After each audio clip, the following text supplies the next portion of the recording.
Kaya nga, ito ay ang hamon ko sa'yo. Pagalingin mo to, gusto ko makita kasi ito ngayon, nakukuha ko sa may hinlalaki niya, sa ibaba ng hinlalaki niya, parang alalim na ng sugat. Diabetic to eh. Ikaw, being herbalist, anong tansya mo rito? 3 months.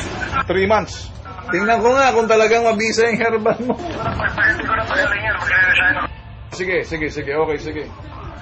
Tinanggap na ni Ray Herrera yung hamon ko, pagagalingin na yung sugat mo yan. Gusto ko makita. So, handa mo sa linggo na to, tingnan ko na papadalhan ka. Imo-monitor mo, susumbong mo sa akin ha. Walang dayaan to, baka may dayain mo ako. Okay?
Mag-iisang buwan na po ako.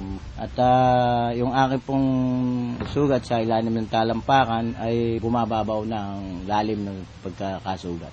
Sa simula ko na nung uminom ako hindi man ako nakakaramdam ng pagkirot ng aking sugat. Minamanmanan ka namin kung nagbago ng estado ng sugat mo, dyan sa paano yan? Naunang tanong ko sa'yo, binibisita ka ba ni Karay at mga tauhan niya?